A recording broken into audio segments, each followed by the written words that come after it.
ಎಲ್ಲರಿಗೂ ನಮಸ್ಕಾರ. ಹಾಗೆ ಹಂಸ ಜಗತ್ತಿಗೆ ಎಲ್ಲರಿಗೂ ಸ್ವಾಗತ.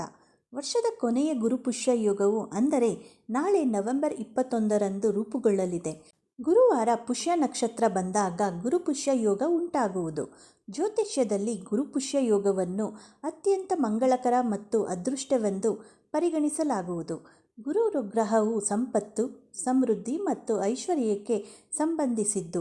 ಅದರೊಂದಿಗೆ ಪುಷ್ಯ ನಕ್ಷತ್ರದ ಸಂಯೋಗದಿಂದಾಗಿ ಇದು ಗಳಿಕೆಗೆ ಹೊಸ ಅವಕಾಶಗಳನ್ನು ತರುತ್ತದೆ. ಹಾಗಾಗಿ ನಾವು ಈ ದಿನ ಏನು ಮಾಡಬೇಕು, ಯಾವ ಪೂಜೆ ಮಾಡಬೇಕು, ಹಾಗೆ ಈ ಗುರುಪುಷ್ಯ ಈ ನಕ್ಷತ್ರದ ಯೋಗ ಯಾವ ಸಮಯದಿಂದ ಯಾವ ಸಮಯಕ್ಕೆ ಅಂತ್ಯವಾಗುತ್ತೆ ಅನ್ನೋದನ್ನು ನೋಡೋಣ. ಇದೇ ಗುರುವಾರದಂದು ವರ್ಷದ ಕೊನೆಯ ಗುರುಪುಷ್ಯ ಯೋಗವು ರೂಪುಗೊಳ್ಳುತ್ತಿದೆ. ಅಂದರೆ ಈಗಾಗಲೇ ಕಾರ್ತಿಕ ಮಾಸವು ಆರಂಭವಾಗಿದೆ. ಗುರುಪುಷ್ಯ ಯೋಗದ ಶುಭ ಸಮಯ ಯಾವಾಗ ಅನ್ನೋದಾದರೆ ಬುಧವಾರ ಮಧ್ಯಾಹ್ನ 2:50 ಪ್ರಾರಂಭವಾಗಿ 21ನೇ ತಾರೀಕು ಗುರುವಾರ ಮಧ್ಯಾಹ್ನ 3:36ಕ್ಕೆ ಮುಕ್ತಾಯವಾಗುತ್ತದೆ. ಅಂದರೆ ನಾವು ಆಚರಣೆ ಮಾಡಬೇಕಾಗಿರುವುದು 21ನೇ ತಾರೀಕು ಗುರುವಾರ ಸೂರ್ಯೋದಯ ತಿಥಿಯನ್ನು ಗಣನೆಗೆ ತೆಗೆದುಕೊಂಡು ಗುರುವಾರದ ಬೆಳಗ್ಗೆ 6 ಗಂಟೆಯಿಂದ 6:24 3:36 ತನಕ ನಾವು ಆಚರಿಸಬಹುದು.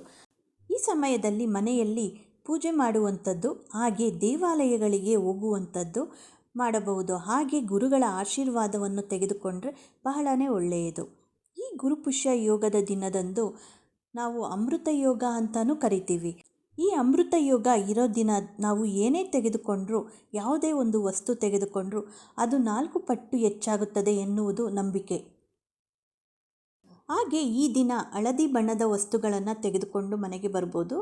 ಹಾಗೆ ನಮ್ಮ ಕೈಯಲ್ಲಿ ಅನುಕೂಲವಾದರೆ ಚಿನ್ನ, ಬೆಳ್ಳಿ, ಭೂಮಿ, ಸಣ್ಣದೊಂದು ತಟ್ಟೆ ಆದರೂ ತೆಗೆದುಕೊಂಡು ಹೋಗ್ಬೋದು ಮನೆಗೆ.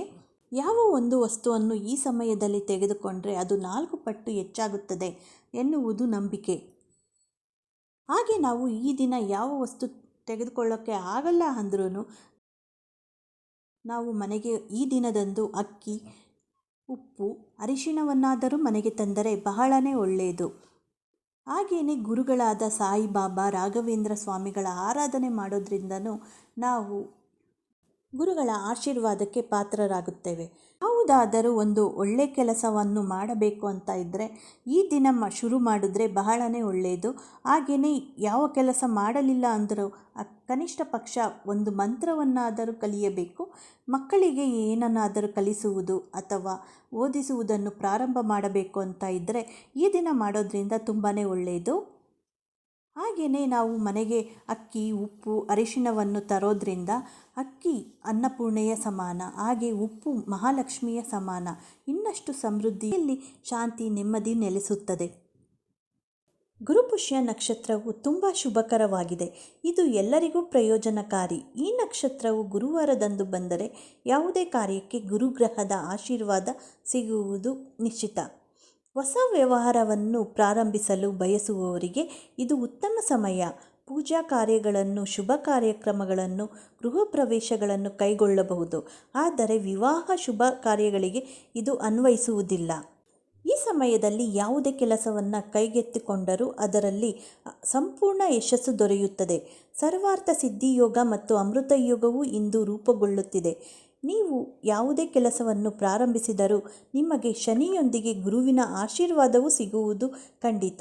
ಗುರುವನ್ನು ಜ್ಞಾನ, ಸಂಪತ್ತು, ಅದೃಷ್ಟ ಮತ್ತು ಆಧ್ಯಾತ್ಮಿಕ ಅಧಿಪತಿ ಎಂದು ಪರಿಗಣಿಸಲಾಗಿದೆ. ಗುರುವಿನ ಕೃಪೆ ಇದ್ದರೆ ಸಮೃದ್ಧಿ, ಸಂಪತ್ತು, ಆಧ್ಯಾತ್ಮಿಕ ಪ್ರಗತಿ ಇರುತ್ತದೆ. ಗುರುವಾರ ಪುಷ್ಯ ನಕ್ಷತ್ರದೊಂದಿಗೆ ಗುರುವಿನ ಸಂಯೋಗವು ಯಶಸ್ಸು, ಸಂಪತ್ತು, ಜ್ಞಾನ ಮತ್ತು ಹಣವನ್ನು ತರುತ್ತದೆ.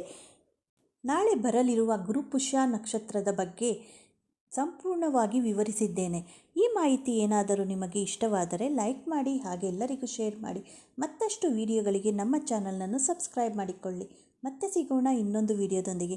Thank you for watching. ಎಲ್ಲರಿಗೂ ಗುರುಗಳ ಆಶೀರ್ವಾದ ಸಿಗಲಿ. ಧನ್ಯವಾದಗಳು.